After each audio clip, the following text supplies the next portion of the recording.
नमस्कार, good morning, Ram Ram दोस्तों। स्वागत है आपका एक और नए ब्लॉग में। आज है श्री कृष्ण जन्मोत्सव, भादों का महीना भी बोलते हैं, तो उसकी आज अष्टमी है। भादों की आधी रात को भगवान श्री कृष्ण जी का प्रकाश उत्सव हुआ था। उन्होंने नरलीला करने के लिए मनुष्य रूप में अवतार लिया था। तो आप सभी को उनके प्रकाशोत्सव की, जन्मोत्सव की हार्दिक बधाइयाँ और शुभकामनाएं। भगवान श्री कृष्ण के जीवन से हमें कितनी सारी चीज़ें सीखने को मिलती है। यदि हम उनके पूरे जीवन की लीलाओं को देखें तो बाल लीला से लेकर उनके अंतिम समय तक तमाम कष्ट, समस्याएं और आदि व्याधि तमाम परेशानियों का उन्होंने किस प्रकार सामना किया और कैसे करके वह निरंतर जीवन पथ पर आगे बढ़ते रहे, सकारात्मकता और पूरे आत्मविश्वास और पॉजिटिविटी के साथ पूरे जीवन वह आगे बढ़ते रहे। तो मतलब उनसे हम बहुत कुछ सीख सकते हैं। और हमने देखा हुआ है कि जैसे टीवी सीरियल आता था श्री कृष्ण, जो रामानंद सागर का सीरियल था श्री कृष्णा, तो उसमें भी पूरा बताया गया है। तो हमने देखा है कि भगवान पर कितने कष्ट, बचपन से ही पैदा हुए तो माँ बाप छिन गए जिन्होंने जन्म दिया था, तो उसके बाद उनका पालन पोषण दूसरों ने किया, यानी उनके जो रियल पेरेंट्स थे उनसे वो बचपन से ही बिछड़ गए। उसके बाद बड़े हुए तो कंस ने कितने ही उनको मारने के लिए राक्षस भेजे, और फिर पूतना का भी आपने देखा था। फिर अक्रूर जी को भेज दिया कंस ने, तो उनसे गोकुल और वृंदावन भी छूट गया, तो मथुरा चले गए। उसके बाद राधा जी छूट गई, जब अक्रूर जी के साथ गए तो ग्वाल बाल सब सखा छूट गए। यानी उनके जीवन में मतलब जो है तो संघर्ष ही संघर्ष था कुल मिला के। और हम देख रहे हैं आजकल कि हम जैसे लोग जो हैं वो थोड़ी सी विपत्तियों से घबरा जाते हैं और मतलब निराश हो जाते हैं, और ये जीवन ही हमें बुरा लगने लग जाता है। तो हम हमारे जो आदर्श और इष्ट हैं उनसे हम प्रेरणा लें, और इसीलिए हमारे पूर्वजों ने ऐसी परंपराएं बनाई कि हम पूरे 12 महीने में कोई ना कोई सा त्यौहार, उत्सव या आयोजन मनाते रहते हैं, जिससे कि हमारे जीवन की जो नीरसता है वे कम हो जाए और उत्सव और उल्लास का हमारे जीवन में समावेश हो, और हम वापस से सकारात्मकता से लबरेज होकर जीवन में आगे बढ़ें।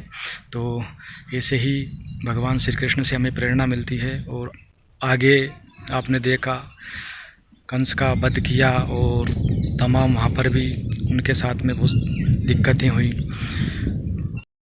भगवान श्री कृष्ण का जीवन हमें ये सिखाता है कि जीवन में कितनी ही निराशाएं आए, आपसे कितना कुछ छिन जाए, लेकिन फिर भी आपको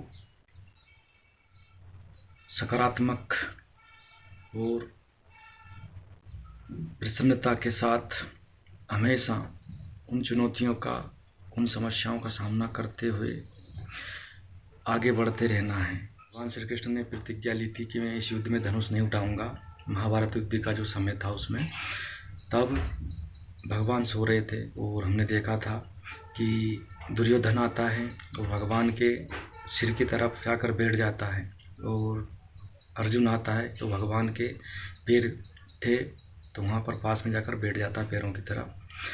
और उसके बाद भगवान जैसे ही जागते हैं तो अर्जुन पर उनकी नज़र पड़ती है, तो वो लोग अर्जुन कैसे आए हो, तो अर्जुन बोलता उससे पहले ही दुर्योधन बोल उठा कि भगवान मैं पहले आया हूँ, आप ऐसा कैसे कर सकते हो, पहले मेरे से बात करो।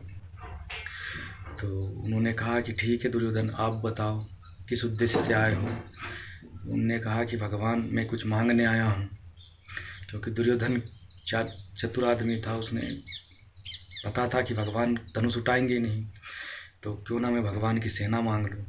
तो उन्होंने कहा कि भगवान मुझे आपकी चतुरंगिनी सेना चाहिए। तो उन्होंने कहा ठीक है ले लो। अर्जुन भी खुश हो गया, क्योंकि अर्जुन जानता था कि मुझे मेरा कान्हा का साथ चाहिए। तो अर्जुन से कहा कि अर्जुन आप बताओ क्या उद्देश्य लेकर आए थे। तो अर्जुन ने कहा भगवान आपको पता युद्ध होने वाला है और मुझे आपकी सहायता की आवश्यकता है, तो मुझे आप मेरे साथ रहो, बस यही तमन्ना है। तो ठीक है, उन्होंने कहा ठीक है अर्जुन, मैं तुम्हारा सारथी बनूंगा। और उसके बाद अर्जुन भी खुश हुआ और दुर्योधन भी खुश हुआ। लेकिन यहाँ एक सोचने वाली बात यह है कि हमारी बुद्धि क्या सोचती है।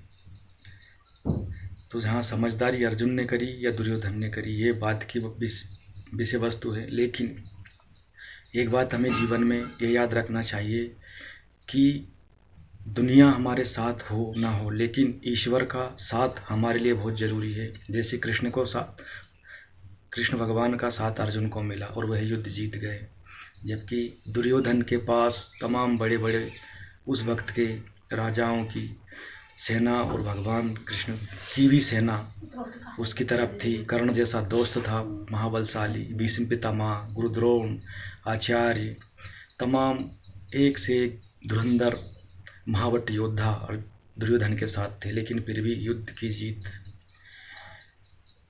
अर्जुन को मिली।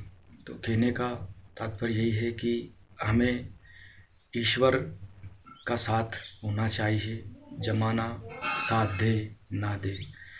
तो यही था आज का लोग। जय श्री कृष्ण।